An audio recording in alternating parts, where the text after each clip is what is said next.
Candidates, please take your podiums while I tell you more about how this debate will work tonight. I'll be the moderator, and as I mentioned, our partners from the Republican Party of Florida and the Hispanic Leadership Network will also ask questions. I'll follow up and try to guide the discussion. Candidates, I'll try to make sure each of you gets your fair share of questions.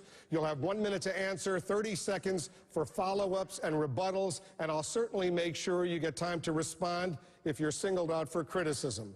Now let's have the candidates introduce themselves to Florida voters. Please keep it short. Here's an example. I'm Wolf Blitzer, and I'm thrilled to be here on the campus of the University of North Florida in Jacksonville. Senator Santorum, let's begin with you. I'm Rick Santorum, and I'm thrilled to be here on the campus of North Florida.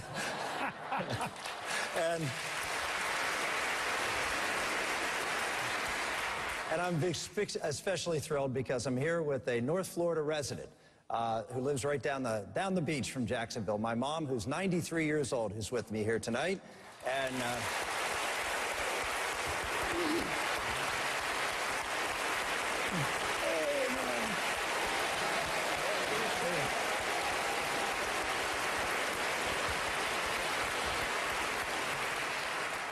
I better just stop right there.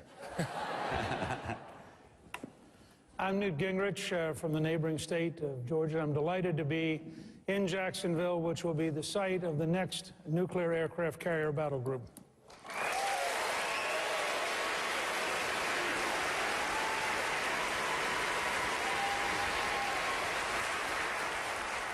I'm Mitt Romney, and I'm pleased to be here with my wife and my oldest son, Tag Romney.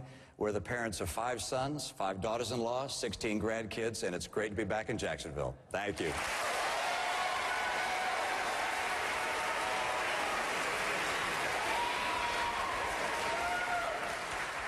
I am Ron Paul. I'm a congressman from Texas, 12 terms. I am the champion of a sound monetary system, a gold standard, as it is under the Constitution, and a foreign policy based on strength, which rejects the notion that we should be the policeman of the world and that we should be a nation builder. We need...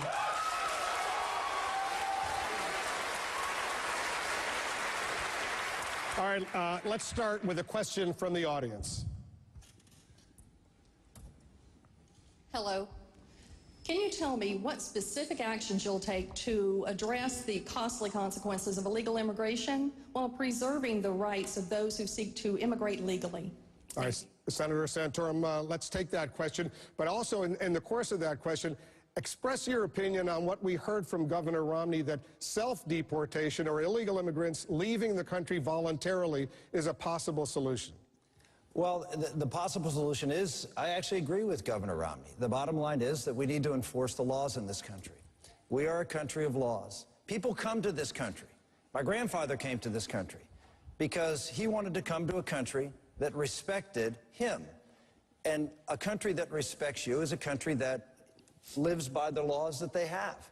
And the first act when they come to this country is to disobey a law.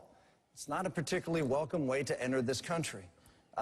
What I've said is from the very beginning that we have to have a country that not only do you respect the law when you come here, but respect the law when you stay here. And people who have come to this country illegally have broken the law repeatedly. If you're here, unless you are here in a trust fund, you've been working illegally.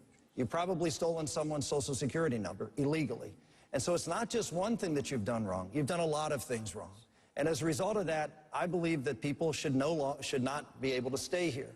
And so I think we need to enforce the law at the border, secure the border. Secondly, we need to have employer enforcement, which means E-Verify. And then we need to have not only employer sanction, but we have to have people who are found who are working here illegally. They need to be deported. That is, again, the principle of having a rule of law and living by it. I am very much in favor of immigration. I'm not someone, my dad came to this country, and I'm someone who believes that we need immigration. We are not replacing ourselves. We need not only immigration to keep our population going, but we need immigration because immigrants bring a vitality and a love of this country that infuses this country with great energy. And so I support legal immigration, but we need to enforce the law. And in fact, if you don't create an opportunity for people to work, they will leave because they can't afford to stay here. Speaker Gingrich, you've suggested that self-deportation, as advocated by Governor Romney, is, in your words, an Obama-level fantasy. Why? Well, look, I think that, first of all, you should control the border, which I have pledged to do by January 1 of 2014. You should fix legal immigration in terms of visas so people can come and go easily, more easily than doing it illegally. You should also make deportation easier, so when you deport people who shouldn't be here, MS-13 gang members, for example, it should be very quick and very clear. You should have a guest worker program, probably run by American Express, Visa, or MasterCard, so they minimize fraud, which the federal government won't do, and you should have much stronger employer penalties at that point because you can validate it. I actually agree that self-deportation will occur if you're single, if you've only been here a short time. And if there are millions of people who, faced with that, would go back home, file for a guest worker program, and might or might not come back. The one group I singled out were people who've been here a very long time, who are married, who may well have children and grandchildren, and I would just suggest that grandmothers or grandfathers aren't likely to self-deport. And then you got a question. I offered a proposal, a citizen panel, to review whether or not somebody who'd been here a very long time, who had family, and who had an American family willing to sponsor them, should be allowed to get residency, but not citizenship, so that they would be able to stay within the law, but would not have any chance of becoming a citizen unless they went back home. I don't think grandmothers and grandfathers will self-deport. Governor Romney, the few times, and I think it was only once, that they experimented with self-deportation, only a handful of individuals voluntarily left. What makes you think that that program could work? Well, you've just heard the last two speakers also indicate that they support the concept of self-deportation. It's very simply this, which is for those who come into the country legally, they would be given an identification card that points out they're able to work here, and then you have an e-verify system that's effective and efficient so employers can determine who's legally here. And if employers hire someone without a card or without checking to see whether it's been counterfeited, then those employers would be severely sanctioned. If you do that, people who've come here illegally won't be able to find work, and over time those people would tend to leave the country or self-deport. I don't think anyone is interested in going around rounding up people around the country and deporting 11 million Americans, or 11 million illegal immigrants into America. Now, let's look at, and I know people say, but isn't that unfair to those 11 million who are here and have lived their lives here and perhaps raised children here? But I think it's important to remember that there are three groups of people that are of concern to us. One are those that have come here illegally, the 11 million. The second is a group of people who are brought over by coyotes and who are, in many cases, abused by virtue of coming into this country illegally. And the third are the 4 to 5 million people who are waiting at home in their own nations trying to get here legally. They have family members here, asking them to come here, grandparents and uncles and aunts. Those are the people we have a responsibility for. And the second group as well, those that are being abused, we're concerned about them. Let's focus our attention on how to make legal immigration work and stop illegal immigration. All right, Congressman Paul, you're from Texas, the state with the longest border with Mexico. Is this a viable option, what we just heard? Well, to talk about it, but I don't see it as being very practical. I think it's a much bigger problem. You can't deal with immigration without dealing with the economy. The weaker the economy, the more resentment that there is when illegals come in. If you have a healthy, vibrant economy, it's not a problem. We're usually looking for workers. Even under today's circumstances, a lot of businesses are looking for workers and they don't have them. They're not as well trained here. But also, the way we're handling our borders is actually hurting our economy because the business people, visitors have a hard time coming in. I mean, we don't have a well-managed border. So I think we need more resources, and I think most of the other candidates would agree we need more resources. But where are the resources going to come from? I have a suggestion. I think we spend way too much time worrying about the border between Afghanistan and Pakistan. Use some of those resources on our own border. Speaker Gingrich, you had an ad, but you pulled it this week, in which you described Governor Romney as the most anti-immigrant candidate. Why did you do that? Why do we describe him that way? Because I thought in the original conversations about deportation, the position I took, which he attacked pretty ferociously, was that grandmothers and grandfathers aren't going to be successfully deported. We as a nation are not going to walk into some family, and by the way, they're going to end up in a church, which will declare them a sanctuary. We're not going to walk in there and grab a grandmother out and then kick them out. We're not going to, and I think you have to be realistic in your indignation. I want to control the border. I want English to be the official language of government. I want us to have a lot of changes. I am prepared to be very tough and very bold, but I'm also prepared to be realistic, because I've actually had to pass legislation in Washington, and I don't believe an unrealistic promise is going to get through.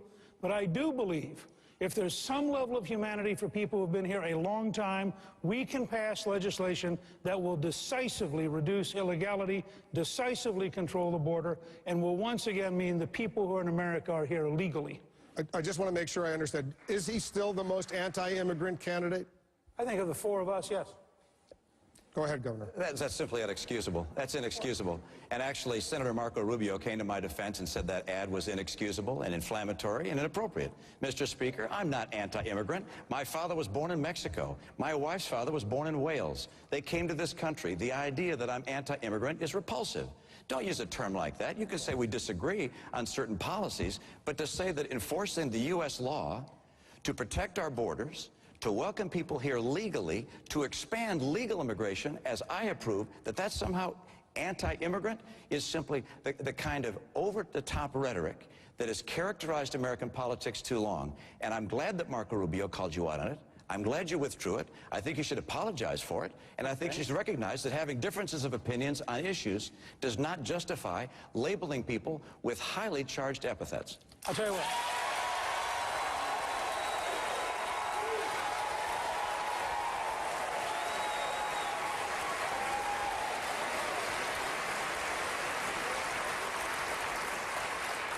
I'll give you an opportunity to self-describe. You tell me what language you would use to describe somebody who thinks that deporting a grandmother or a grandfather from their family, just tell me the language. I'm perfectly happy for you to explain what language you'd use. Mr. Speaker, I think I described following the law as it exists in this country, which is to say, I'm not going around and rounding people up and deporting them. What I said was people who come here legally get a work permit.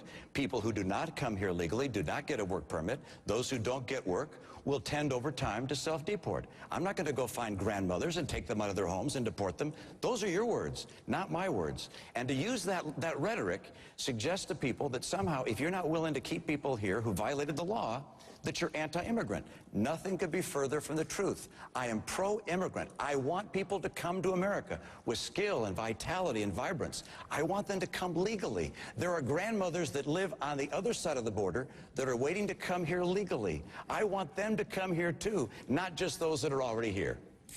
Well, okay.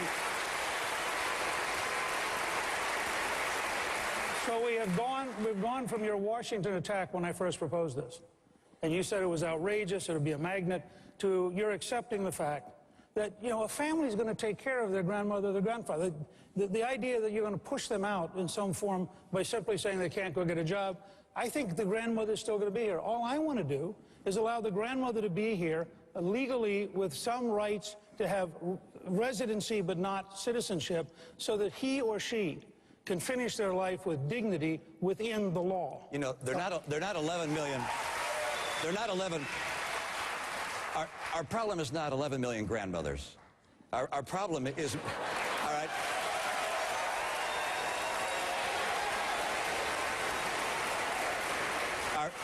Our problem is 11 million people getting jobs that many Americans, legal immigrants, would like to have. It's school kids in schools that districts are having a hard time paying for. It's people getting free health care because we're required under the law to provide that health care. And the real concern is with people who want to come here legally. Let's let legal immigrants come here. Let's stop illegal immigration. The rhetoric on immigration, Governor, has been intense, as you well know, as all four of you know, and anyone who watches television knows. You've had an ad running saying that Speaker Gingrich called Spanish, quote, the language of the ghetto. What do you mean by that? I haven't seen the ad, so I'm sorry I don't get to see all the TV ads. I don't know what did he say that? Did you say what I said was we want everybody to learn English because we don't want, and I didn't use the word Spanish. We do not want anyone trapped in a situation where they cannot get a commercial job, they cannot rise, and virtually every parent of every ethnic group, and by the way, there are 94 languages spoken in the Miami-Dade College, 94 languages. And that's why I think English should be the official language of government. And that's why I think every young American should learn English. And my point was, no one should be trapped in a linguistic situation where they can't go out and get a job and they can't go out and work. So I would say, as much as Governor Romney doesn't particularly like my use of language, I found his use of language and his deliberate distortion equally offensive.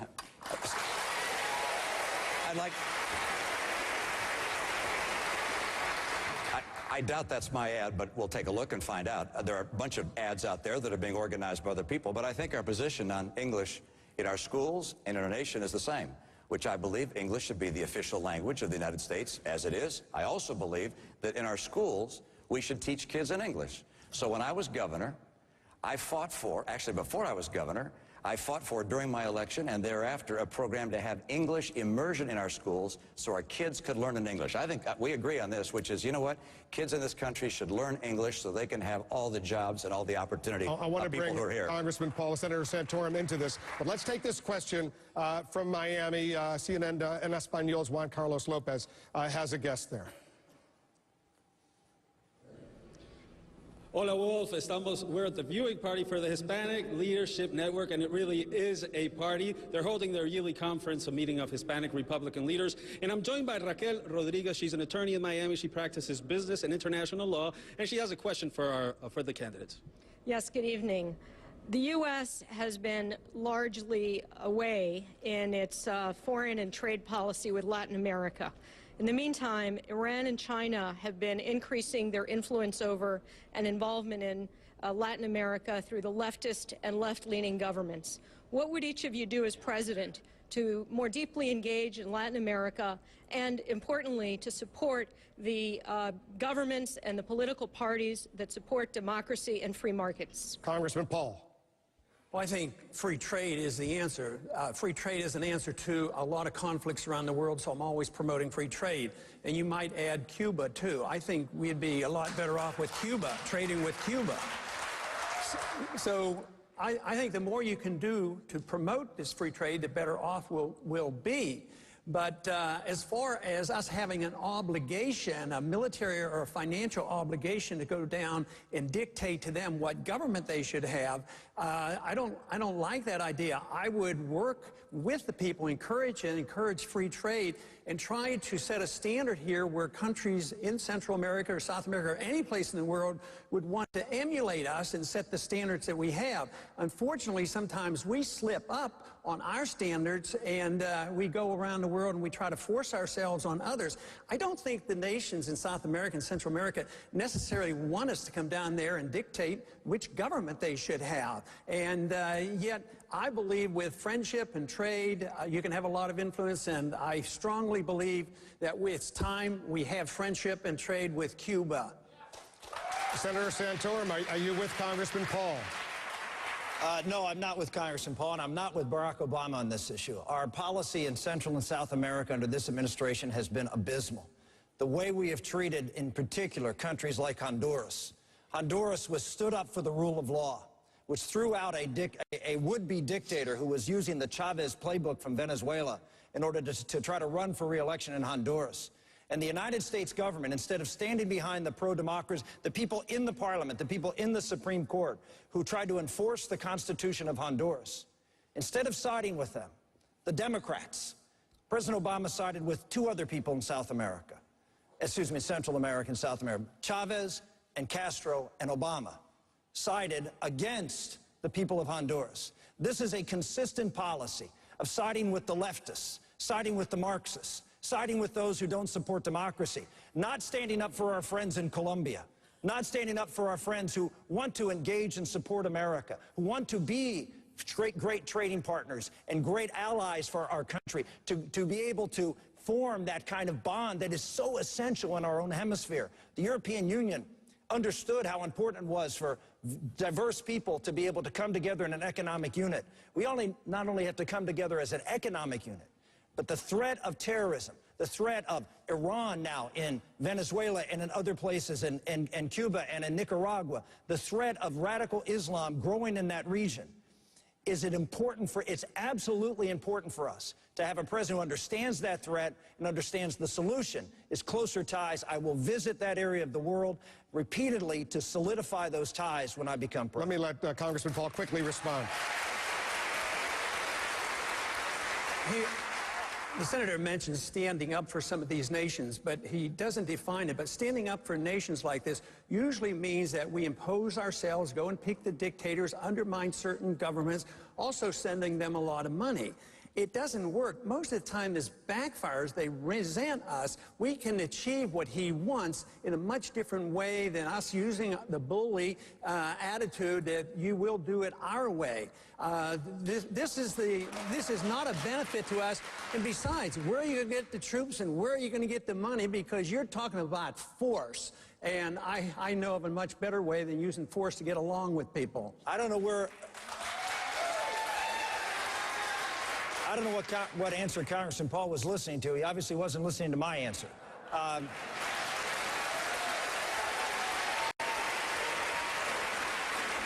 What I talked about is building strong economic relationships, strong national security relationships. No one's talking about force. No one's talking about going into Cuba or going into Venezuela. It's talking about the other countries in the region which are being influenced greatly by those countries that are tending and moving toward those militant socialists instead of the United States. Why? Because we've ignored them. You had a president of the United States that held a Colombian free trade agreement. Colombia, who's out there in the front lines working with us against the narco-terrorists, standing up to Chavez in South America. And what did we do? For domestic political purposes, the President of the United States sided with organized labor and the environmental groups and held Colombia hanging out to dry for 3 years. We cannot do that to our friends in South America. We're gonna come back to this. We're gonna come back to Cuba as well. But stand by for that. We did double check just now, Governor, that ad that we talked about where I quoted you as saying that Speaker Gingrich called Spanish the language of the ghetto. We just double checked. It was one of your ads. It's running here in Florida on the radio. And at the end you say, I'm Mitt Romney and I approved this ad. So it is here. Let me ask you a question. Let me ask the Speaker a question. Did you say what the ad says or not? I don't know. It's taken totally out of context. Oh, okay. I did not know. I did not say it about Spanish. I said in general, about all languages. We are better for children to learn English in general, period. Let's take a look at what he said. All right, we have a very important subject, housing, not only here in Florida, foreclosures, really, really bad, but all over the country. And a lot of people are wondering if the federal government contributed to the housing collapse in recent years. And we got a question that came into us, let me put it up there and I'll read it to you. How would you phase out Fannie Mae and Freddie Mac? Does the private mortgage industry need additional regulation? That's from William Schmidt. Let me start with Governor Romney. Well, I think you know that Fannie Mae and Freddie Mac were a big part of why we have the housing crisis in the nation that we have. And we've had this discussion before. Speaker Gingrich was hired by Freddie Mac to promote them, to influence other people throughout Washington, encouraging them to not to dismantle these two entities. I think that was an enormous mistake. I think instead we should have had a whistleblower and not a horn tooter. He should have stood up and said, look, these things are a disaster. This is a crisis. He should have been anxiously telling the American people that these entities were causing a housing bubble that would cause a collapse that we've seen here in Florida and around the country. And are they a problem today? Absolutely. They're offering mortgages, again, to people who can't possibly repay them. We're creating another housing bubble, which will hurt the American people. The right course for our housing industry is to get people back to work so they can buy homes again. We have 9.9% unemployment in Florida. It's unthinkable. 18% real unemployment here. Get people back to work. We'll get people into homes, get the foreclosures out of the system, let people get into homes, rent properties if necessary, and get America's housing industry growing again. Speaker Gingrich. Let me start by saying Florida is one of the 2 or 3 most hard-hit states on foreclosures. How many of you know somebody who's had a house foreclosed? Just raise your hand. Raise your hand. Okay. The governor has cheerfully been attacking me inaccurately, and he knows it. The contracts we released from Freddie Mac said I would do no consulting. Wrote in, no lobbying, none. But there's a more interesting story. We began digging in after Monday night because, frankly, I'd had about enough of this. we discovered to our shock, Governor Romney owns shares of both Fannie Mae and Freddie Mac. Governor Romney made $1 million off of selling some of that. Governor Romney owns share and has an investment in Goldman Sachs, which is today foreclosing on Floridians. So maybe Governor Romney, in the spirit of openness, should tell us how much money he's made off of how many households that have been foreclosed by his investments. But let's be clear about that. Let's respond.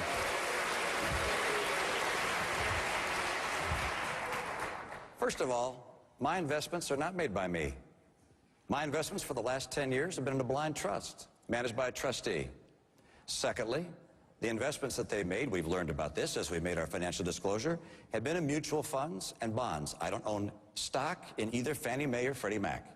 There are bonds that the investor has held through mutual funds. And Mr. Speaker, I know that sounds like an enormous revelation, but have you checked your own investments? You also have investments through mutual funds that also invest in Fannie Mae and Freddie Mac. All right.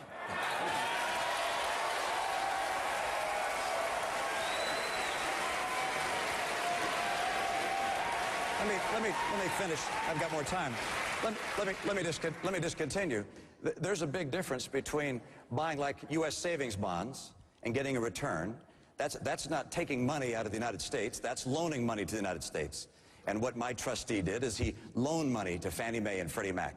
And they got paid interest, of course, just like if you buy U.S. savings bonds. But what the Speaker did was to work as a spokesman to promote Fannie Mae and Freddie Mac, to protect them from those people that wanted to take them down. He got paid $1.6 million to do that. He said his first contract indicated there'd be no lobbying. But his second contract didn't have that prescription taken out of it. And so you have to ask yourself, why is that? What he was doing was clearly promoting Fannie Mae and Freddie Mac, in this case Freddie Mac, to the tune of $1.6 million. That is one of the reasons we're in the trouble we're in. Go ahead. Well, first of all, you'll notice that the governor wasn't aware of the ad he was running. He's not aware of the investments that were being made in his name. Of course, I can't. That's a blind trust. And to compare my investments with his is like comparing a tiny mouse with a giant elephant. The fact is that there is a very substantial question. You didn't give any instructions to say, gee, let's not do this or let's not do that. You're very quick to draw the widest possible exaggeration. The fact is, the only time I ever spoke to the Congress about this issue was in July of 2008. The New York Times reported it. I told the Republicans in the House, vote no, do not give them any money. They need to be reformed. And in answer to the question earlier, I would break each of them up into 5 or 6 separate units, and over a 5-year period, I would wean them from all federal sponsorship, because we need to get away from those gigantic systems. Let me bring Congressman Paul, then Senator Santorum. Quick follow-up question to you, but specifically, it seems that they both acknowledge they both made money from Fannie and Freddie. Should they return that money? That subject really doesn't interest me a whole lot.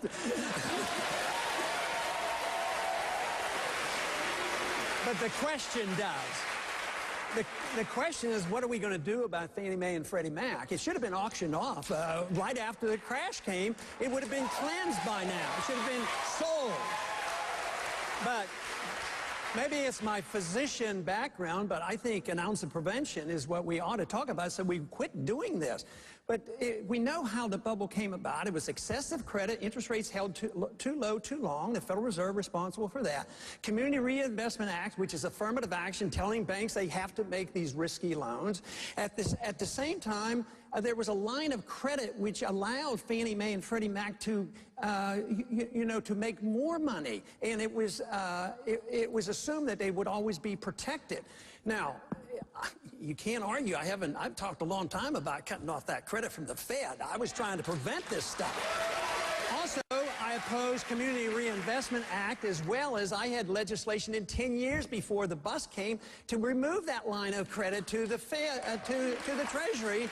So, Senator Santorum. Well, I would just say in answer to the question that, as I mentioned last debate, in 2006, I went out and authored a letter with 24 other senators asking for major reform of Freddie and Fannie, warning of a meltdown and a bubble in the housing market. I stood out, I stood tall, and tried to get a reform, and we couldn't do it. The reform we need is to gradually decrease the amount of mortgage that it can be financed by Freddie or underwritten by Freddie and Fannie over time. Keep reducing that until we get rid of Fannie and Freddie. The bigger issue here is these two gentlemen who are out distracting from the most important issues we have by playing petty personal politics. Can we set aside that Newt was a member of Congress and used the skills that he developed as a member of Congress to go out and advise companies, and that's not the worst thing in the world, and that Mitt Romney is a wealthy guy because he worked hard and he's going out and working hard, and you should guys leave that alone and focus on the issue. We're going to take a quick break, but we have a lot more to discuss. Coming up, the debate questions go to space, the final frontier. Stay with us. We're continuing the debate here in Jacksonville, Florida. Let's get to the issue of transparency, because voters out there, they want to know as much about you, four gentlemen, as possible before they vote. Tax returns. Let me bring this to Speaker Gingrich. Earlier this week, you said Governor Romney, after he released his taxes, you said that you were satisfied with the level of transparency of his personal finances when it comes to this. And I just want to reiterate and ask you, are you satisfied right now with the level of transparency as far as his personal finances? Well, you and I have a great relationship. It goes back a long way. I'm with him. This is a nonsense question.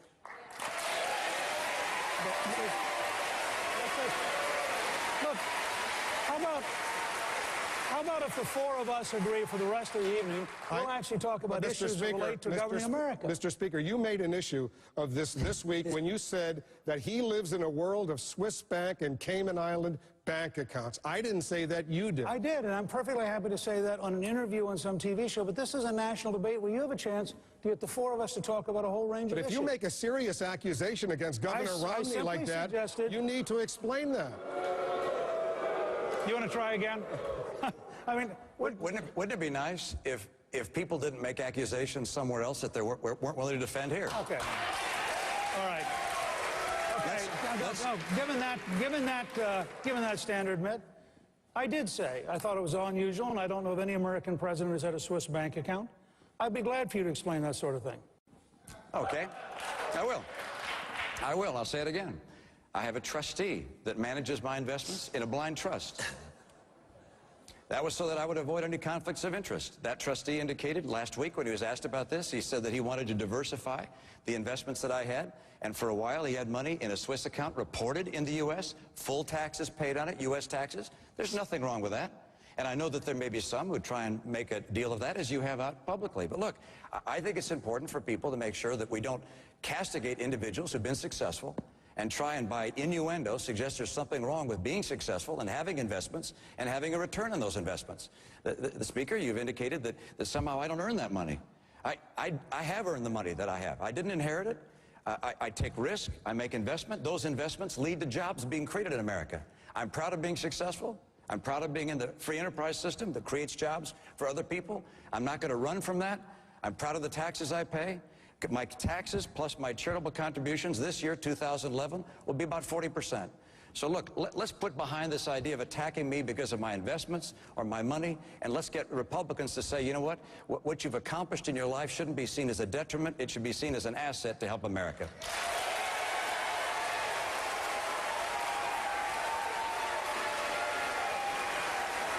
Mr. Speaker, I'm ready to move on if you are. What? I said I'm ready to move on to the next subject if you are. I'm happy to. I'm happy to simply say, you know, it would be nice if you had the same standard for other people that you would like applied to you and didn't enter into personal attacks about personal activities about which you're factually wrong. So I'll be glad to have a truce with you. But it's a two-way truce. I'm happy on any occasion to describe the things that I believe with regards to the Speaker's background. We'll probably get a chance to do that as time goes on. Mr. Speaker, explain why you think that the money that he made over these many years, recent years, under your tax... Hold on, Mr. Speaker. Under your tax plan, we're talking about taxes right now. This is substance. Under your proposed tax plan, he would pay zero taxes. Explain that. Well, it depends on whether the particular kind of payments he made were counted under that plan as capital gains or whether they're counted as regular income. But even as regular income, he'd pay about the same. I've said this. My interest, this is where I'm the opposite of Obama.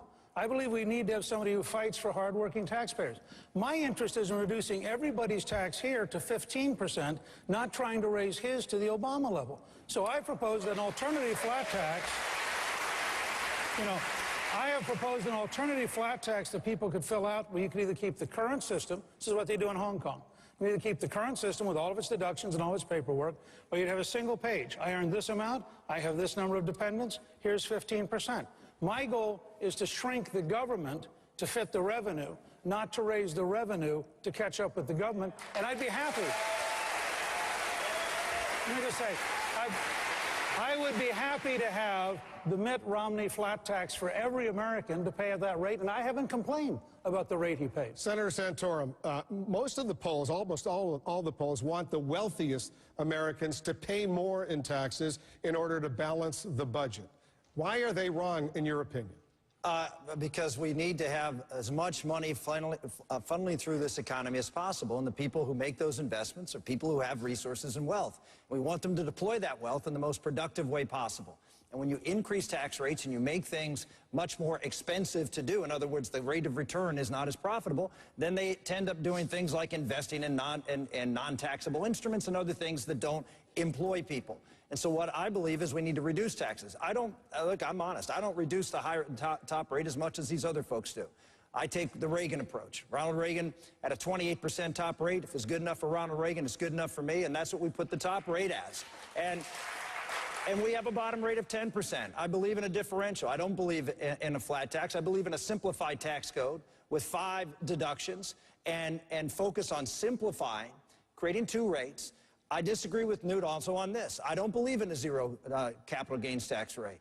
I don't think you need to get to zero to make sure that there's an efficient deployment of capital and investment. I think if you get to zero, then in fact, guys like Mitt Romney, who again, I wish I made as much money as Mitt Romney, but he wouldn't probably pay much at all in taxes. And I think that as long as the tax is not one that deters a proper investment to be able to deploy capital and to get jobs created, then lower rates are better than zero when it comes to the issue of capital gains. Are you with Ronald Reagan as far as the tax rates, as Senator Santorum has suggested, Congressman Paul? No, he taxed too much. My goal is to get rid of the 16th Amendment, and the only way you can do that is not run a welfare system and a warfare system and policing the world. But I do want to address this subject about taxing the rich. That is not a solution. But I understand and really empathize with the people who talk about the 99 and the 1, because there's a characteristic about what happens when you destroy a currency. There is a transfer of wealth from the middle class to the wealthy, and this has been going on for 40 years. So the middle class is shrinking, they're getting poorer, and they're losing their jobs, and they're losing their houses. But Wall Street isn't getting poorer, and they are the ones who are getting the bailout. So we have to address the bailout in the system that favors a certain group over another group. If you don't have sound money and if you have a welfare state, no matter whether the welfare state is designed to help the poor, you know, the welfare system helps the wealthy. And there has been this transfer of wealth. So if we could stop all of these transfers to the wealthy class, but the solution isn't to tax the wealthy. If you give an honest product and the customers buy that product, you deserve to keep that money and earn that money, but there's a big difference between those who earn money and those who rip us off through the government and the monetary system. Congressman Paul, you're a physician, you're 76 years old, you would be the oldest president of the United States if you were elected. Are you prepared to release your medical records so voters out there know what your health is? Obviously, because it's about 1 page, if even that long. But I'm willing to challenge any of these gentlemen up here to a 25-mile bike ride any time of the day in the heat of Texas. And you know, that subject has come up, and sometimes in fun, but sometimes not in fun. But, you know, there are laws against age discrimination, so if you push this too much, you better be careful. I raised the question because you remember 4 years ago, the same question came up with John McCain, and he released his records finally. I remember our own Dr. Sanjay Gupta spent hours reviewing those records. So let me go down and ask all of you, are you ready to release your medical records? Happy to do so. I'm happy to, and I also want to attest, I'm confident that Dr. Paul is quite ready to serve if he's elected. Watching him campaign, he's in great shape. All right, we have another question from the audience. I'll look forward to seeing your medical records. Go ahead. Let's take a question right now. Please introduce yourself as well. Good evening. My name is Matthew Bathel. My question is, what would your plan be for the future of manned space flight and the future of NASA? All right, let me go to Governor Romney on this one. An important issue, especially here in Florida, where a lot of people have lost their jobs as a result of the decline of the space program. Yesterday, Speaker Gingrich outlined a pretty long plan on what to do about it, and he said that by the end of his second term, if he were elected president, there would be a permanent base on the moon. Good idea? That's an enormous expense. And right now, I want to be spending money here. Of course, the Space Coast has been badly hurt. And I believe in a very vibrant and strong space program. To define the mission for our space program, I'd like to bring in the top professors that relate to space areas and physics, top people from industry, because I want to make sure what we're doing in space translates into commercial products. I want to bring in our top military experts on space needs. And finally, of course, people from the administration, if I have an administration. I'd like to come together and talk about different options and the cost. I'd like corporate America, as well as the defense network and others to come together if you will, a partnership basis to create a plan that will keep our space program thriving and growing. I believe in a manned space program. I'd like to see whether they believe in the same thing. I'm not looking for a colony on the moon. I think the cost of that would be in the hundreds of billions, if not trillions. I'd rather be rebuilding housing here in the U.S. We have a question. I want the Speaker to weigh in as well. This question is related we got it from Twitter. Speaker Gingrich, how do you plan to create a base on the moon while keeping taxes down in 8 years? I think it's a great question. You start with the question, do you really believe NASA in its current form is the most effective way of leveraging investment in space? We now have a bureaucracy sitting there which has managed to mismanage the program so well that, in fact, we have no lift vehicle. So you almost have to wonder, what does the Washington office of NASA do? Does it sit around and think space? Does it contemplate that someday we could have a rocket? My point in the speech I made yesterday, which is on C-SPAN, and I'd love to have all of you look at it. It's based on having looked at space issues since the late 1950s when Missiles and Rockets was a separate magazine, and working with NASA and others. I believe by the use of prizes, by the use of incentives, by opening up the spaceport so that it's available on a ready basis for commercial flight, by using common sense. For example, the Atlas V could easily be fixed into a man-capable vehicle, so you didn't have to rely on a Russian launch or a Chinese launch. There are many things you can do to leverage accelerating the development of space. Lindbergh flew to Paris for a $25,000 prize. If we had a handful of serious prizes, you'd see an extraordinary number of people out there trying to get to the moon first in order to build that. And I'd like to have an American on the moon before the Chinese get there. Senator Santorum. I believe America is a frontier nation. And obviously the frontier that we're talking about is the next one, which is space. And that we need to inspire. One of the big problems we have in our country today is that young people are not getting involved in math and science and not dreaming big dreams. And so NASA or the space program or space is important. But NASA is one component of that. Our space defense is another area. I think both of which are very, very important. I agree that we need to bring good minds in the private sector much more involved in NASA than the government bureaucracy we have. But let's just be honest. We run a $1.2 trillion deficit right now. We're borrowing 40 cents of every dollar, and to go out there and promise new programs and big ideas, that's a great thing to maybe get votes, but it's not a responsible thing when you have to go out and say that we have to start cutting programs, not talking about how to grow them. We're going to cut programs. We're going to spend, under my administration, we're going to spend less money every year. Every year, year to year to year, the federal government amount of spending will go down for 4 years until we get a balanced budget, and you can't do that by grand schemes, whether it's the space program or, frankly, whether it's the Speaker's Social Security program, which will create a brand new Social Security entitlement. Those are things that sound good and maybe make big promises to people, but we've got to be responsible in the way we allocate our resources. We're going to get to that in a moment, but Congressman Paul, Texas, the space program, very important there as well. Where do you stand on this? Well, I don't think we should go to the moon. I think we maybe should send some politicians up there at times. But I went into the Air Force in 1962 and studied aerospace medicine. Actually had a daydream about maybe becoming the first physician to go into space. That didn't occur, but I see space, the amount of money we spend on space, the only part that I would vote for is for national defense purposes, not to explore the moon and go to Mars. I think that's fantastic. I love those ideas. But I also don't like the idea of building government-business partnerships. If we had a healthy economy and had more Bill Gateses and more Warren Buffetts, the money would be there. It should be privatized. And the people who work in the industry, if you had that, there would be jobs in aerospace. And I just think that we don't need a bigger and newer program. When you think of the people, I mean, health care or something else deserves a lot more priority than going to the moon. So I would be very reluctant. But space technology should be followed up to some degree for national defense purposes, but not just for the fun of it and, for scientific. We're going to leave this subject, but before we do, I want to just, Speaker Gingrich, to clarify what you said yesterday in that major speech you delivered on space. You said that you would support a lunar colony or a lunar base, and that if 13,000 Americans were living there, they would be able to apply for U.S. Statehood from the moon. I was meeting Rick's desire for grandiose ideas. That's a pretty grandiose idea. But let me make just 2 points about this.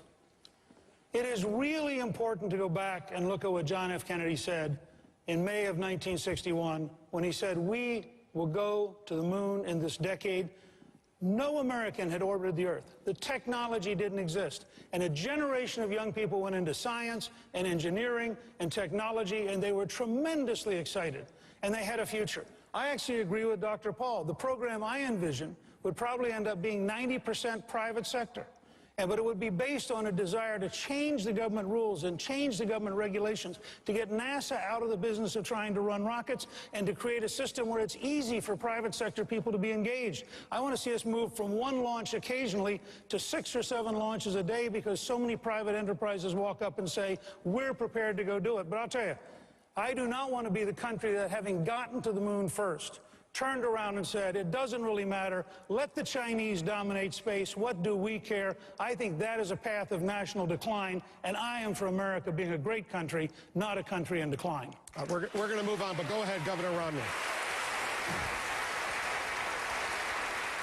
I spent 25 years in business. If I had a business executive come to me and say they wanted to spend a few $100 billion to put a colony on the moon, I'd say you're fired. The idea that corporate America wants to go off to the moon and build a colony there, it may be a big idea, but it's not a good idea. And we have seen in politics, we've seen politicians, and Newt, you've been part of this, go from state to state and promise exactly what that state wants to hear. The Speaker comes here to Florida, wants to spend untold amount of money having a colony on the moon. I know it's very exciting in the Space Coast. In South Carolina, it was a new interstate highway and dredging the port in Charleston. In New Hampshire, it was burying a power line coming in from Canada and building a new VHA hospital in New Hampshire so that people don't have to go to Boston. Look, this idea of going state to state and promising what people want to hear, promising billions, hundreds of billions of dollars to make people happy, that's what got us into the trouble we're in now. We've got to say no to this kind of spending.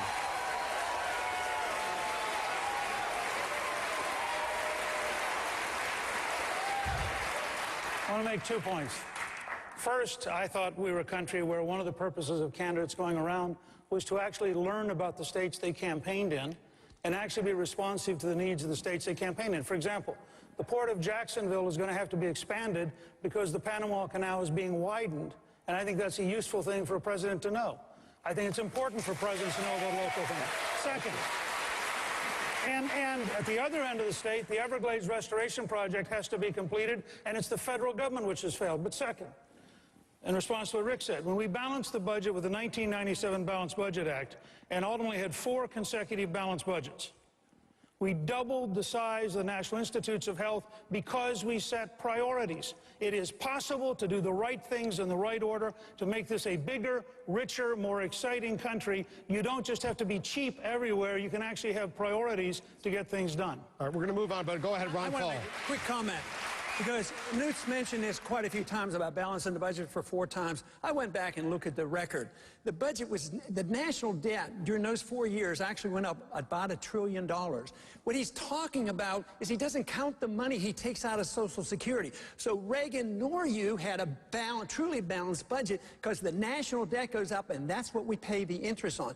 So I think you've stretched out a little bit more than you should have. Go ahead and respond to then Senator Santorum. No, Do you want to respond to Congressman Paul? I would just say, under the system that was used, we were $405 billion in balance for 4 years. I agree with Ron, but let me finish. I actually agree with you, and I propose that we take Social Security off budget so no president can ever again threaten, as Obama did in August, that he would not send the check out. And you could set Social Security back up as a freestanding trust fund. It does have enough money, and you could, in fact, pay the checks without regard to politics in Washington. Go ahead quickly. Look, we just listened to the President of the United States the other night completely ignore the biggest problem facing this country when it comes to our financial health. We've been downgraded as a country, and the President of the United States completely ignored any of the heavy work, the hard work, and being honest with the American public about what we have to do to get our fiscal house in order. And I think that's the point I would make here. Going around and promising a whole bunch of new ideas and new projects and big ideas, that was fine. And maybe we could do that. I supported the doubling of the National Institutes of Health. But we didn't have a $1.2 trillion deficit. We weren't at over.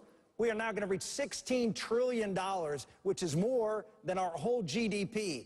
We were not in that situation 15 years ago. We are in a different world. We need leaders who are going to be honest with the people of this country of the problems we have and have bold solutions to make that happen. I'll do that. Let's continue on this subject, but let's take a question from the audience. Go ahead.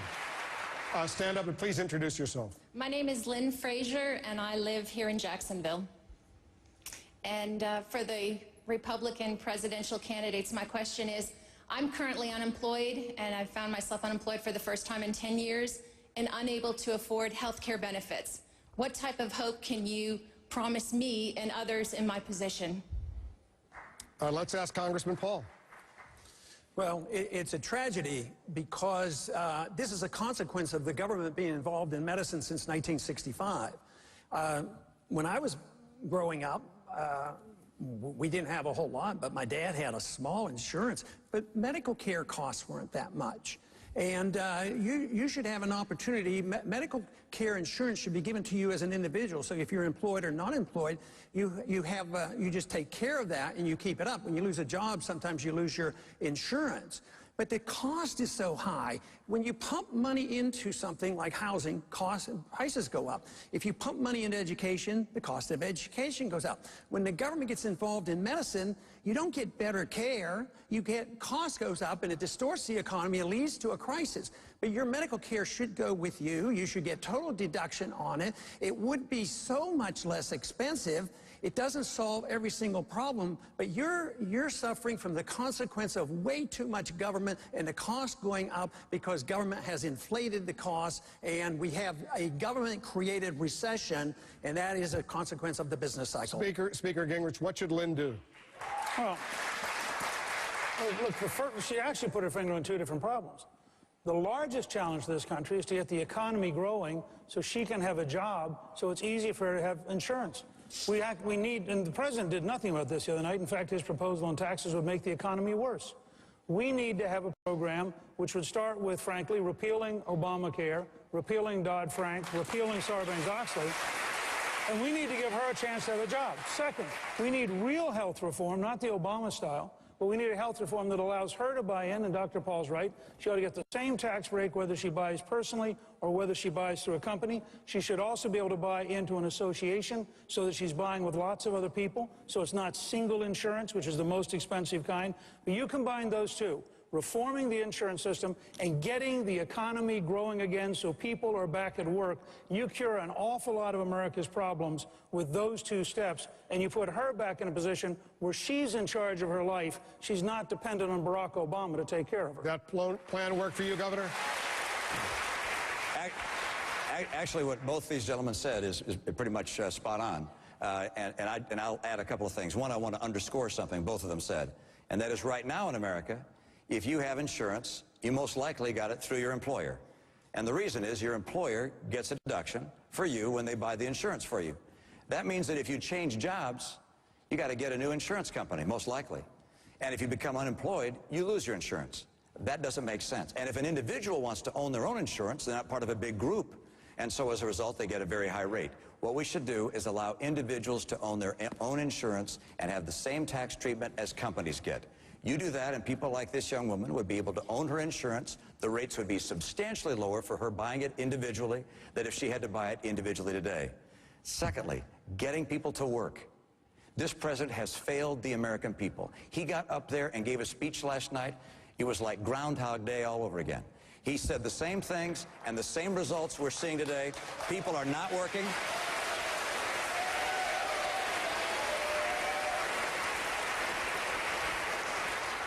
And we know what it takes to put people back to work. He said some of those things last night, lowering corporate taxes, lowering regulations, opening up all of the above in energy, cracking down on China. He just doesn't do any of those things, and if I'm president, I will do those things, and I'll get you back to work. Thank you. All three of these folks sound great, and I agree with them. I would just add that health savings accounts, which I introduced 20 years ago with John Kasich, is really the fundamental reform of getting consumers back involved in the healthcare system. The problem with the answers from Congressman Gingrich and Governor Romney is that, well, they didn't always say what they're saying. Governor Romney was the author of Romney Care, which is a top-down government-run healthcare system, which, read an article today, has 15 different items directly in common with Obamacare. Everything from the increase in the Medicaid program, not just the government is going to mandate you buy something as a condition of breathing, mandate that you buy an insurance policy, something that Governor Romney agreed to at the state level, something Congressman Gingrich for 20 years advocated that the federal government can force each and every person to enter into a private contract, something that everyone now, at least up on the state, says is radically unconstitutional. Congressman Gingrich supported for 20 years. Governor Romney supported in the state, a state that is pretty much a model for what Obamacare is going to look like. Highest health care costs in the country, 27% above the average. Average waiting time, 94% of the people in Massachusetts are now insured, but there was just a survey that came out and said 1 in 4 don't get the care they need because of the high cost. So you have a card, you're covered, but you can't get care. This is the top-down model that both of these gentlemen say they're now against, but they've been for, and it does not provide the contrast we need with Barack Obama if we're going to take on that most important issue. We cannot give the issue of health care away in this election. It is too foundational for us to win this election. Quick rebuttal from Speaker Gingrich and then Governor Romney. Well, in my case, I think Rick is lumping us together rather more than is accurate. If you go to healthtransformation.net, I founded the Center for Health Transformation. I wrote a book in 2002 called Saving Lives and Saving Money. It calls for you and your doctor and your pharmacist and your hospital to have a relationship. I believe in something like patient power. I didn't advocate federal mandates. I talked about at a state level, finding a way which included an escape clause that people didn't have to buy it. Finding a way to try to have people have insurance, particularly for wealthy people who are simply free riding on local hospitals. But the fact is, it was a personal system dramatically different than either Romney Care or the version Rick just described. Governor Romney. The system that we put in place in our state was something we worked out with the labor community, the healthcare community, business, and the citizens of the nation. We came together. It was voted by a 200-person legislature. Only 2 voted no. Our system has a lot of flaws, a lot of things I do differently. Has a lot of benefits. The people of the state like it by about 3 to 1. We consider it very different than Obamacare. If I were president, day one, I will take action to repeal Obamacare. It's bad medicine, it's bad economy. I'll repeal it. And I believe the people of each state should be able to craft programs that they feel are best for their people. I think ours is working pretty well. If I were governor, it'd work a heck of a lot better. All right, very quickly, go ahead. What Governor Romney just said is that government-run, top-down medicine is working pretty well in Massachusetts, and he supports it.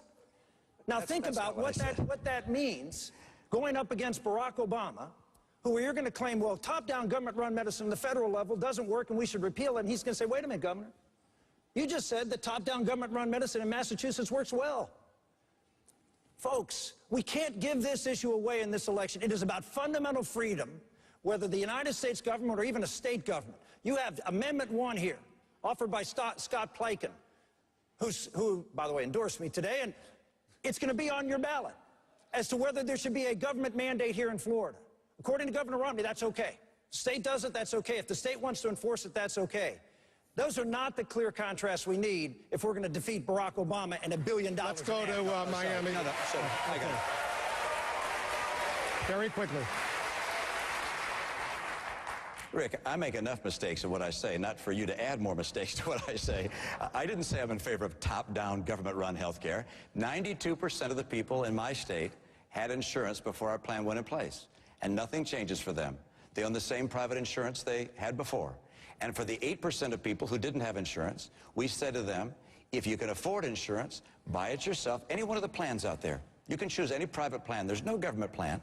And if you don't want to buy insurance, then you have to help pay for the cost of the state picking up your bill, because under federal law, if someone doesn't have insurance, then we have to care for them in the hospitals, give them free care. So we said no more. No more free riders. We're insisting on personal responsibility. Either get the insurance or help pay for your care. And that was the conclusion that we reached. Does everybody in Massachusetts have a requirement to buy health care? Everyone has a requirement to either buy health care or pay the state for the cost of providing them free care. Because the idea of people getting something for free when they could afford to care for themselves is something that we decided in our state was not a good idea. So in Massachusetts, just to understand that, in Massachusetts, everybody is mandated as a condition of breathing in Massachusetts to be able to buy health insurance. And if you don't, you have to pay a fine. What's happened in Massachusetts is people are now paying the fine because health insurance is so expensive, and you have a pre-existing condition clause in yours, just like Barack Obama. So what's happening in Massachusetts, the people that Governor Romney has said he wanted to go after, the people that were free ridership has gone up 5-fold in Massachusetts. 5 times the rate it was before. Why? Because I'll be happy to give you the study. 5 times the rate it's gone up. Why? Because people are ready to pay a cheaper fine and then be able to sign up to insurance, which are now guaranteed under Romney Care, then pay high-cost insurance, which is what's happened as a result of Romney Care. First of all, it's not worth getting angry about. Secondly,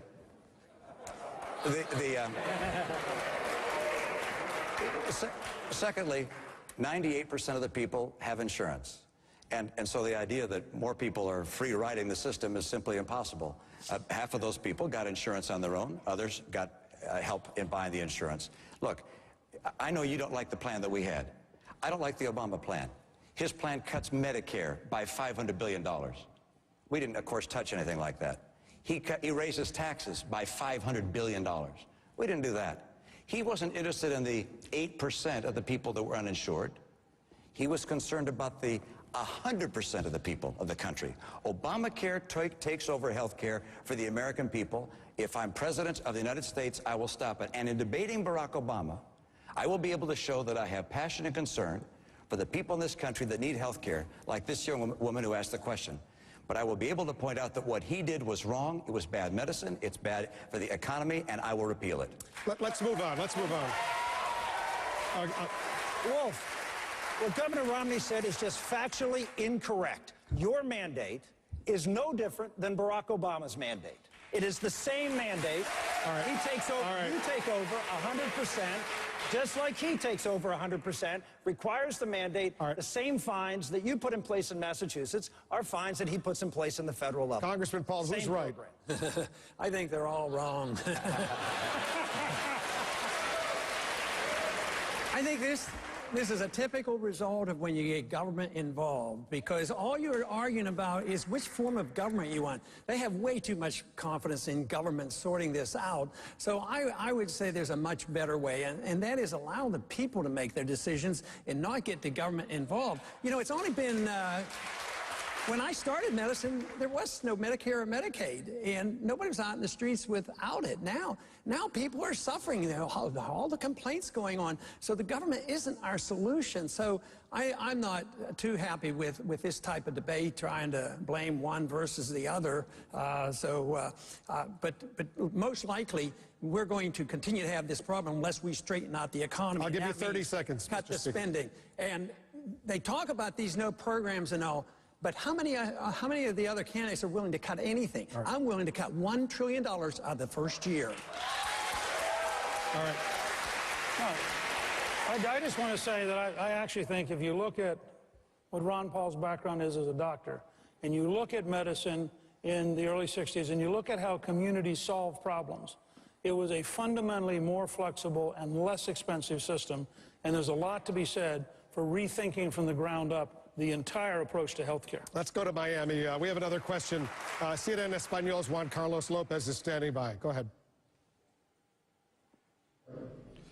Yes, Wolf, our question now comes from Jennifer Korn. She is the executive director of the Hispanic Leadership Network, our co-sponsor, and she's the spouse of a Marine Corps gunnery sergeant. And I believe, Jennifer, your question has to do with the future. Yes, thank you very much, and good evening. We have many qualified Hispanic leaders. Which of our Hispanic leaders would you consider to serve in your cabinet? Senator Santorum. Well, I mean, I hate to throw one to Florida, but obviously your Senator Marco Rubio is a pretty impressive guy.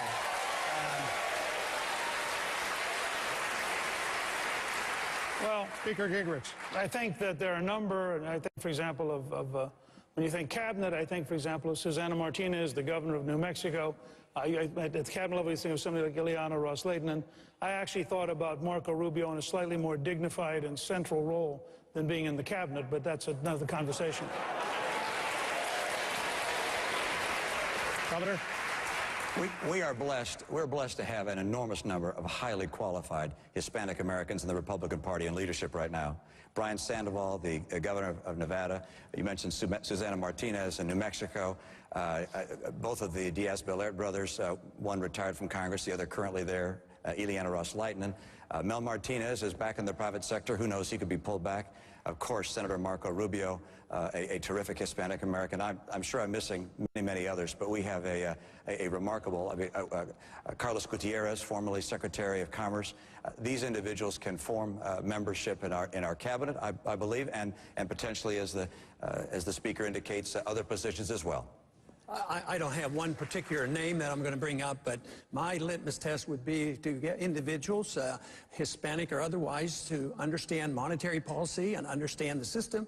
But also the Hispanic community is especially attuned to the foreign policy of non-intervention. They are more opposed to war than other communities, so I would think there's plenty in the Hispanic community that could give me good advice and an understanding of why a non-intervention foreign policy is very attractive to the Hispanic people. All right, gentlemen, stand by. Much more to discuss. I want to take a short break. We have many more topics to include, including this. We'll get into this a little bit.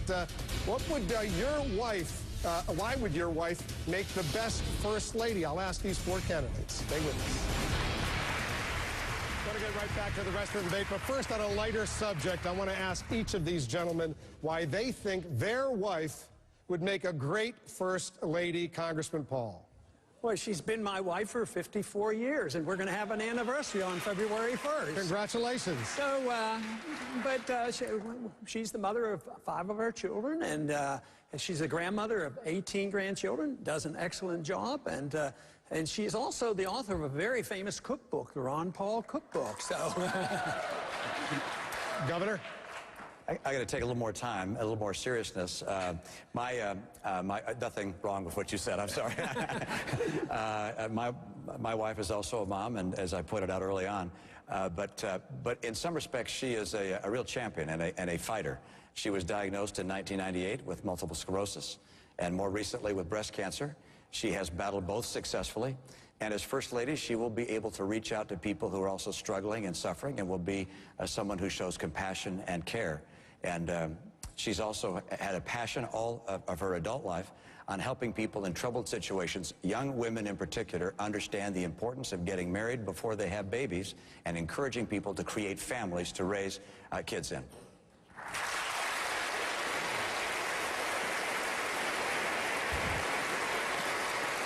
want to say, first of all, having gotten to know them, I think all three of the wives represented here would be terrific first ladies. Calista and I have gotten to know all three of them. We think they'd be fabulous people. So I'd rather just talk about why I like Calista and why I'd like her to be first lady, but she's not necessarily in any way better. These are wonderful people, and they would be wonderful first ladies. But Calista brings a couple things. One is a tremendous artistic focus.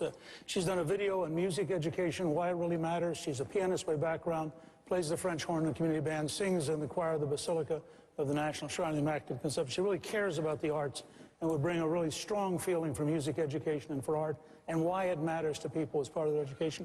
She's also very patriotic about American exceptionalism. She's had a best-selling New York Times book, a children's book, and has really reached out to young people to get them to understand America.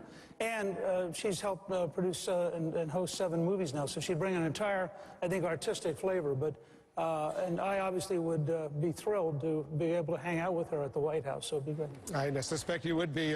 Unfortunately, Senator Santorum, your wife is not here tonight. Yeah, she's not. She's doing what she does incredibly well, which is to be a mother to our 7 children, and she's my hero. She's someone who has been, well-educated. She was a neonatal intensive care nurse for 9 years, one of the most advanced nurseries in the country. She went on to, because she saw all these ethical challenges there, so she went on and got a law degree so she could deal with those in the legal world. And then when she got married, she gave that up. She walked away and walked into something that she felt called to do, which is to be a mom and to be a wife. And we've had 8 children.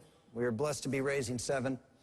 We've been through a lot together, losing a child, having a child with a disability that we have now, our little Bella. And the amount of love for these special kids is just palpable in her. She wrote a book about our son that we lost called Letters to Gabriel, about that ordeal that we went through. That book, that little book, has saved countless. We know of at least hundreds of lives that were saved because people read that book and realized that the child that we're carrying had the dignity to be loved and nurtured irrespective of what malady may befallen that baby in the womb. And so many children were born and are alive today because of that book. She's also written a book on manners. That's something that we have 7 children, so we know that kids are not born good.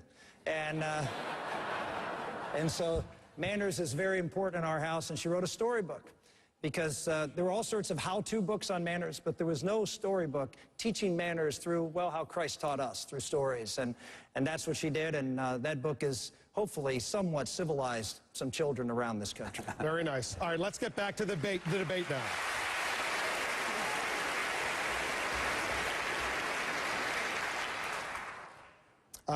Governor Romney, you criticized Speaker Gingrich for not being as close to Ronald Reagan as he says he was. When you ran for the Senate, you said you were, quote, you weren't trying to return to Reagan-Bush. So the question is, do you think you can claim the Reagan mantle more than Speaker Gingrich? Oh, of course not. No, I was, at the time Ronald Reagan was president, I was just getting started. I went through school, came out of school, got my first job. Worked my way up in a consulting company, and then after a while started a business of my own. I was looking at politics from afar and learning as time went on. I didn't get involved in politics early in my life. I instead spent my time building a business, and then later, as my business had been successful and we'd been involved in some turnaround situations, some businesses in trouble that we were able to help. Not all worked out as we'd hoped, but a number did.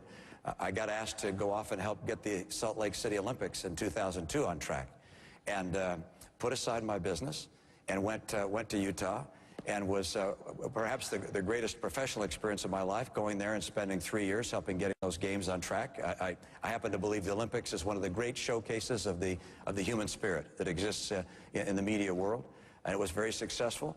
And then after that, I was asked by some friends to come back and run for governor, did that. And that's when I became terribly politically involved. And in that involvement, I learned a lot of lessons. Being governor taught me a lot of things. I became more conservative, by the way, as I was governor, and found the importance of lowering taxes, making it easier for businesses to grow, the importance of driving schools to be the best in the country. Those are the things I did, and so I'm not suggesting. The Speaker was a congressman at the time Ronald Reagan was president, so he of course was closer to the Ronald Reagan era than I.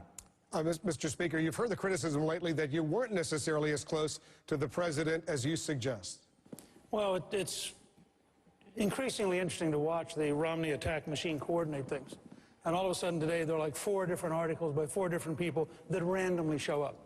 The fact is, I'm thrilled that Michael Reagan has endorsed me and will be campaigning with me here in Florida. I remember very fondly in 1995 when we were at the Goldwater Institute, and Nancy Reagan said, you know, Barry gave Ronnie the torch, and now Ronnie's passing the torch to Newt and his team in Congress. So I think it's reasonable to say, and I think the governor said it fairly, I am vastly closer to Reagan. In that period, the governor was an independent business person. In '92, he was donating to Democrats for Congress and voted for Paul Tsongas in the Democratic primary. In '94, running against Teddy Kennedy, he said flatly, I don't want to go back to the Reagan-Bush era. I was an independent. So there's a pretty wide gap. Now, he's more mature. He's more conservative. I accept that. I think it's a good thing. But those of us who were in the trenches fighting in the 80s, it would be nice to be recognized for what we actually did and not to have orchestrated attacks that try to distort the history of that period. Governor Romney, you can respond. Just a short clarification. I've never voted for a Democrat when there was a Republican on the ballot. And in my state of Massachusetts, you could register as an independent and go vote in which either primary happens to be very interesting. And any chance I got to vote against Bill Clinton or Ted Kennedy, I took. So I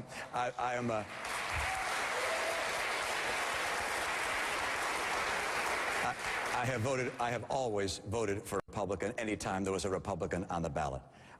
With regards to the Speaker's involvement in the Reagan years, he can speak for himself. The Reagan diaries and the other histories that are written at that time could lay that out as well. I think what he said speaks for itself, and I'm proud of the things that I was able to accomplish. Let's take another question from the audience. Go ahead, please stand up and give us your name. Hi, my name is Jorge Millares. I live here in Jacksonville, and when I was 3 years old, I was very blessed that my parents brought me here from Cuba. They brought me here so that I could be raised in freedom and in liberty. President Obama has recently announced that he is liberalizing trade and travel policies. What would be your position as president toward the island of Cuba? Senator Santorum. I would oppose it. I've been 100% in support of the Cuban people and their right to have a free Cuba, and the United States should stand on the side of the Cuban people against these despots who are not just reigning terror, continuing reign of terror in Cuba, but now have their puppet Chavez in Venezuela, and Noriega, and Morales, and it keeps like a cancer growing. So the idea that a president of the United States would take the heart of the cancer that is in Central and South America and begin to reward behavior that has spread this cancer because of our dilly-dallying and our inattentiveness to the problems in Central and South America. Now we're going to reward the secret police that are as present in Venezuela as they are in Cuba. We're going to reward this type of thuggery, this type of Marxism in our region. We're going to reward a country that is now working with these other countries to harbor and bring in Iran and the terrorists, the jihadists who want to set up missile sites and to set up training camps. And so we're going to reward this behavior by opening up and liberalizing. This is the exact wrong message at the exact wrong time. Congressman Paul, you said the U.S. should talk to everyone. Imagine you're in the Oval Office, you speak to Raul Castro, what would you say to him? Well, I'd ask him what he called about, you know. What was the purpose of his call? No, I would ask him, what can we do to improve relations? Because I wouldn't see them as likely to attack us. When I was drafted in October of '62, that was a different world. I mean, there were nuclear weapons in Cuba. That was a different story. But today, not to talk to them and take the call and see what you can work out, helps Castro. It hurts the people, the dissidents, the people who want to overthrow him have always had to be, you know, nationalistic and unified behind the leader. So as well-intended as these sanctions are, they almost inevitably backfire, and they help the dictators and hurt the people. So it's time to change. The Cold War is over. They're not going to invade us, and I just think that a better relationship and trade relationship, so many people, I think I've noticed already, and since I've been talking about this issue the last 4 or 5 years, I think the people have changed their mind. The American people are getting much more open, not nearly as frightened. People, I don't think they see a jihadist under the bed every night, and we have to worry about that. I think there's I worry about overreaction and overconcern and lack of ability to talk to them when they call you. I want both of you to weigh in. Governor Romney first. Two major flaws with President Obama's foreign policies. It relates to Latin America. What about Ron Paul's policy? Well, I'm talking about President Obama right now. We can get back to Ron Paul in a moment. First of all, I think the president has largely ignored Latin America, Cuba in particular, Venezuela, and other nations. I think we have to change that dramatically. I think we have to have economic initiatives to build trade throughout Latin America, particularly with Colombia and Panama, now part of free trade agreements. I want more of that throughout Latin America. But that's first flaw, ignoring Latin America. And number two is reaching out with accommodations to some of the world's worst actors, whether it was Putin in Russia giving him what he wanted, or Castro saying we're going to let you have remittances coming from the U.S. to fund your future, or relaxed trade restrictions. Throughout the world, with Ahmadinejad opening an open hand, tyrants look for weakness to take advantage. That's the wrong course. The right course for Cuba is to continue to honor Helms-Burton. And if I'm president of the United States, I will use every resource we have, short of invasion and military action, Congressman Paul, I'll use every resource we can to make sure that when Fidel Castro finally leaves this planet, that we are able to help the people of Cuba enjoy freedom. They want it. It's a God-given right, and it is our responsibility to help share the gift of freedom with the people throughout the world that are seeking it. Are you open to it, Mr. Speaker? Are you open to improving relations with Cuba? Well, let me start with where the governor correctly pointed out. I was very proud as Speaker to be able to make sure that the Helms-Burton Act passed, and I'm delighted that Congressman Dan Burton is here tonight and is campaigning with me, because it was a very important step towards isolating the Castro regime. I think it's amazing that Barack Obama is worried about an Arab Spring. He's worried about Tunisia. He's worried about Libya. He's worried about Egypt. He's worried about Syria. And he cannot bring himself to look south and imagine a Cuban Spring. And I would argue that we should have as a stated explicit policy that we want to facilitate the transition from the dictatorship to freedom. We want to bring together every non-military asset we have, exactly as President Reagan and Prime Minister Thatcher and Pope John Paul II did in Poland and in Eastern Europe.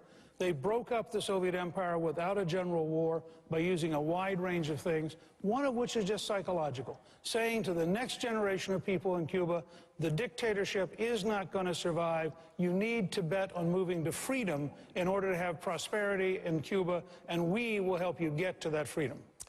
Let's stay on this. Let's take another question from the audience. Please give us your name and tell us where you're from.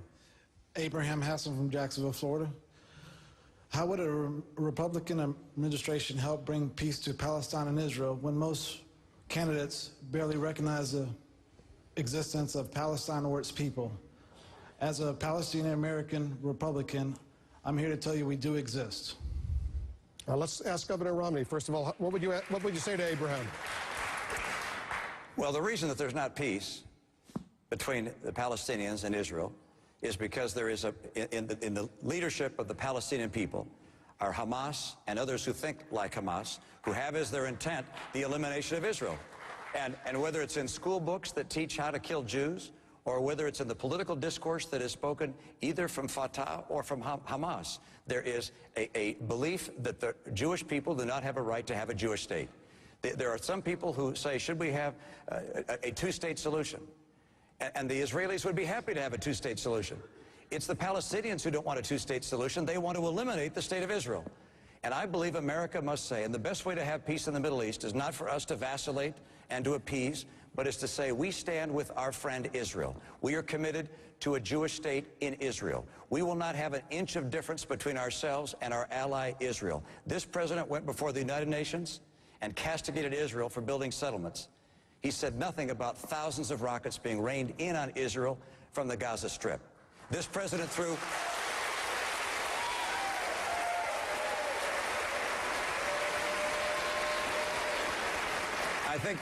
I think he threw Israel under the bus with regards to defining the 67 borders as the starting point of negotiations. I think he disrespected Prime Minister Benjamin Netanyahu, Bibi Netanyahu. I think he has time and time again shown distance from Israel, and that has created, in my view, a greater sense of aggression on the part of the Palestinians. I will stand with our friend Israel. Thank you, Governor. Speaker Gingrich, you got into a little hot water when you said the Palestinians were an invented people. It was technically an invention in the late 1970s, and it was clearly so. Prior to that, they were Arabs. Many of them were either Syrian, Lebanese, or Egyptian, or Jordanian. There are a couple of simple things here. There were 11 rockets fired into Israel in November. Now imagine in Duval County that 11 rockets hit from your neighbor. How many of you would be for a peace process? And how many of you would say, you know, that looks like an act of war? You have leadership unequivocally, and Governor Romney is exactly right. The leadership of Hamas says not a single Jew will remain. Well, you're not having a peace negotiation then. This is war by another form. My goal for the Palestinian people would be to live in peace, to live in prosperity, to have the dignity of a state, to have freedom, and they can achieve it any morning they are prepared to say Israel has a right to exist, we give up the right to return, and we recognize that we're going to live side by side. Now let's work together to create mutual prosperity, and you could in 5 years dramatically improve the quality of life of every Palestinian, but the political leadership would never tolerate that, and that's why we are in a continuous state of war where Obama undermines the Israelis. On the first day that I'm president, if I do become president, I will sign an executive order directing the State Department to move the embassy from Tel Aviv to Jerusalem to send the signal we're with Israel. Let's go to Miami. Let's take another question from Miami. Juan Carlos, go ahead. Thank you, Wolf. I am joined now by Elizabeth Cuevas Neunder. She is the CEO and founder of the Puerto Rican Chamber of Commerce in Florida. She's based out of Tampa. And I'm pretty sure, Elizabeth, your question has to do with the beautiful island of Puerto Rico. Seguro que sí. Good evening, buenas noches. I am bilingual, proud of it. My question is to the candidates. We have 4 million Puerto Ricans in United States voters, 3.8 in Puerto Rico. We have been treated as second-class citizens, and just now our governor's name was not mentioned as a VP possibility, a great governor. My question to you is, where you stand for Puerto Rico to become a state? And secondly, where do you stand on domestic trade between Florida and Puerto Rico, between Tampa Bay and Ponce ports, which had been neglected? All right, Senator Santorum, let's throw that question to you. Right, the question about, do you support Puerto Rico potentially as the 51st state? Well, first I'll give a shout out to Governor Luis Fortuño, who's a good friend of mine, and someone, I know him and his family. We've known each other for many years. We actually used to go to church together, and so I spoke to Luis this week. And I've been to Puerto Rico many times, and actually, when I was a United States Senator, we did a lot of work with Puerto Rico. Because of my relationship with many friends down there, I was made aware of problems, for example, in the Medicaid program. We went down and we actually passed things to help with reimbursement rates, which were deplorably low in Puerto Rico. We also worked on hurricane relief and a whole host of other things as a result of my relationship with many Puerto Ricans in Pennsylvania and developed those relationships on the island. I believe in self-determination. The Puerto Rican people should have the opportunity to be able to speak on this. I have supported that. I don't take a position one way or the other on statehood, Commonwealth, independence. That's for the people of Puerto Rico to decide. But I also supported a lot of things to help the Puerto Rican economy. Puerto Ricans are United States citizens, and the poverty, the unemployment rates simply are simply not something that we as Americans should allow to occur in our country. And we need to make sure that there are pro-growth, supply-side economics to make sure that Puerto Rico can be successful as an economy in that island, and I believe they can, and under my administration, that's something that I would work toward. I'll take that as a maybe, right? Statehood, not statehood. Oh, no, I take no position on that. That's, I've supported, you know, the opportunity for them to make that decision. Let's take another question from the audience here. Go ahead, please. What's your name? Suzanne Bass. I'm an attorney in Jacksonville. Welcome to the great city of Jacksonville. My question, how would your religious beliefs, if you're elected, impact the decisions that you make in the office of the presidency? Congressman Paul? Well, my religious beliefs wouldn't affect it. My religious beliefs affects my character and the way I treat people and the way I live. The only thing that would affect...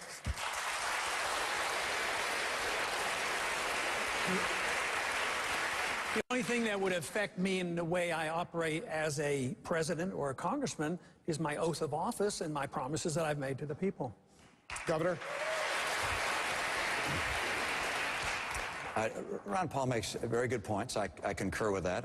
I would also seek the guidance of Providence in making critical decisions.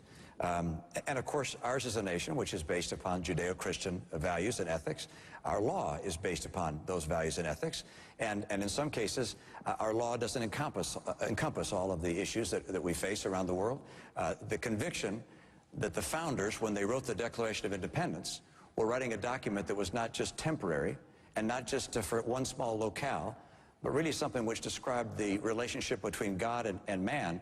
That's something which I think a president would carry in his heart. So when they said, for instance, that the Creator had endowed us with certain unalienable rights, among them life, liberty, and the pursuit of happiness, I would seek to assure that those principles and values remain in America and that we help share them with other people in the world, not by conquering them, but by helping them through our trade, through our various forms of soft power, to help bring people the joy and opportunity that exists in this great land. Mr. Speaker.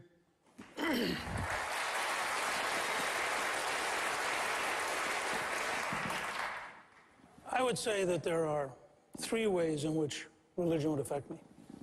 The first is, I agree with Governor Romney. I think anyone who's president is faced with decisions so enormous that they should go to God.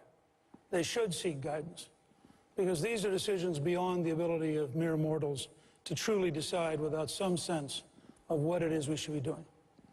I would say, second, that we have a real obligation to recognize that if you're truly faithful, it's not just an hour on Sundays or Saturdays or Fridays. It's, in fact, something that should suffuse your life, should be a part of who you are. And in that sense, it is inextricably tied in with how you behave. But I would say, third, one of the reasons I'm running is there has been an increasingly aggressive war against religion, and in particular against Christianity in this country, largely by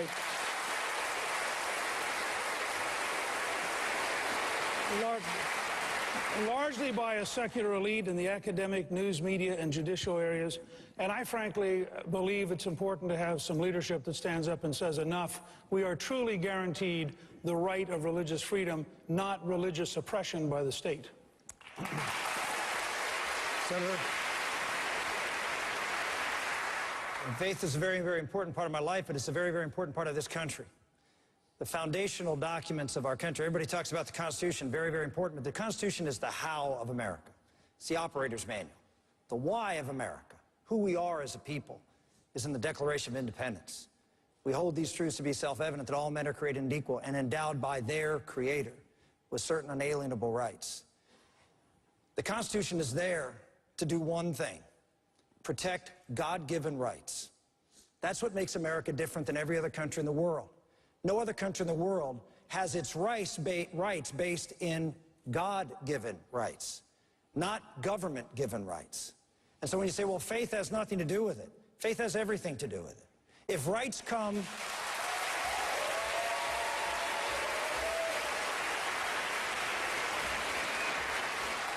If our president believes that rights come to us from the state, everything government gives you, it can take away. The role of the government is to protect rights that cannot be taken away. And so the answer to that question is, I believe in faith and reason and approaching the problems of this country, but understand where those rights come from, who we are as Americans, and the foundational principles by which we have changed the world. Thank you, Senator. We have one more break to take, but we have a lot more to discuss. Don't go too far away. Coming up, the final debate question before Florida votes. All right, we're in the last few minutes of the last question to these four presidential candidates before the Florida primary on Tuesday in this debate format. Here's the question, and it involves the President of the United States. I want you to tell voters who are watching or are here on this campus right now why you are the one person on this stage that is most likely to beat Barack Obama. Congressman. Well, you know, so far we have some pretty good evidence that I'll do quite well and have a better chance than the rest to beat him, because if you do a national poll, I do very, very well against Obama. But one of the reasons is that the freedom message in the Constitution is very appealing to everybody in all political beliefs, because it includes free markets, which conservatives endorse, but it also protects civil liberties, the way people run their lives. If it is a God-given life and it's your life, you should have the right to run your life as you so choose, as long as you don't hurt other people. This means a lot more tolerance than some would like to give. So that brings people in who are concerned about civil liberties, and all of a sudden, my position undermines Obama completely and totally, because the foreign policy is different. He promises to end the wars, but the wars expand. A constitutional foreign policy will end the wars, and if you want somebody to talk about peace and prosperity, it has to be somebody who understands money and a foreign policy and free markets. Governor Romney, why are you the one person on this stage most likely to beat President Obama? The people of America recognize that this is a critical time. This is not just an average election. This is a time when we're going to decide whether America will remain the great hope of the 21st century, whether this will be an American century, or instead whether we'll continue to go down a path to become more and more like Europe, a social welfare state. That's where we're headed. Our economy is becoming weaker. The foundation of our future economy is being eroded. Government has become too large. We're headed in a very dangerous direction. I believe to get America back on track, we're going to have dramatic, fundamental, extraordinary change in Washington to be able to allow our private sector to once again reemerge competitively, to scale back the size of government, and to maintain our strength abroad in our military capacities. I believe that to change Washington in such a dramatic way, you cannot do it by people who've been there their entire careers. I believe if you just elect the same people to change chairs in Washington, not much will happen. I think if you want to change Washington, you're going to have to bring someone in who's been on the outside. I have lived in the private sector. I know how it works. I've competed with businesses around the world. I know how to win. I know what it takes to keep America strong. I know how to work in government. I've had experience for 4 years, working as the governor of Massachusetts. I will use the experience of my life to get America right, and I will be able to convince the American people that someone with my experience is very different than Barack Obama, and that experience is how I'll beat him. Mr. Speaker, why are you the one person on this stage most likely to beat President Obama? You know, I've participated in the two largest Republican sweeps in modern times. 1980 in the Reagan campaign, in 1994 with the Contract with America, which had the largest one-party increase in American history, 9 million extra votes. I believe that what we need this fall is a big choice election that goes to the heart of who we are. I'm running more than anything for my two grandchildren, Maggie and Robert. I'd like them to be able to look back 50 years from now and say that what we did, what we, the American people, did, the choice we made in 2012 to unleash the American people, to rebuild our country based on the core values, to pose for the American people a simple choice. Do you want freedom and independence and a paycheck and a job, or do you want dependence and big government and food stamps and a lack of future? And I believe if we have a big election with truly historic big choices, that we can defeat Barack Obama by a huge margin, but it won't be by running just as a Republican. It will be an American campaign open to every American who prefers a paycheck to food stamps, who prefers the Declaration of Independence to Saul Alinsky, and who prefers a strong national security to trying to appease our enemies. Senator. I'll repeat the question for you. Why do you think you're the best, most qualified person on this stage to beat President Obama? I agree with the previous two speakers that this is a big election. This is an election about fundamental freedoms. It's an election about who America is going to be. We're a country that's going to be built great from the bottom up, as our founders intended, or from the top down. I just think I'm a lot better than the previous two speakers to be able to make that case to the American public. I'm not for a top-down government-run healthcare system. I wasn't for the Wall Street bailouts like these two gentlemen were. Governor Romney talks about private sector and how he's going to bring private sector. When the private sector was in trouble, he voted for government to come in and take over the private sector and be able to, and to bail them out. Cap and trade, both of them bought into the global warming hoax, bought into the cap and trade, top-down control of our energy and manufacturing sector. If you look at President Obama's speech the other night, what did he lead with? He led with manufacturing. He led with manufacturing. Why? Because the base of his party, the ones that are always the ones that, not the base, the swing vote in his party, the ones that Ronald Reagan was able to get. We call them Reagan Democrats up in Pennsylvania. Those are the blue-collar working people of America who know that this president has left them behind. He has a plan for them, and it's more dependency, not work, not opportunity. So he went out and tried to make a play for manufacturing. That's been the center point of my campaign. The center point of my campaign is to be able to win the industrial heartland, get those Reagan Democrats back, talking about manufacturing, talking about building that ladder of success all the way down so people can climb all the way up. That's why I'm the best person to be able to go out and win the states that are necessary to win this presidency and govern with the mandate that Newt just talked about. Thank you, Senator, and thank you to the four presidential candidates. Also want to thank our partners in this debate, the Republican Party of Florida, the Hispanic Leadership Network. Thank you very much to them. We'd also like to thank our hosts here on the campus of the University of North Florida in Jacksonville.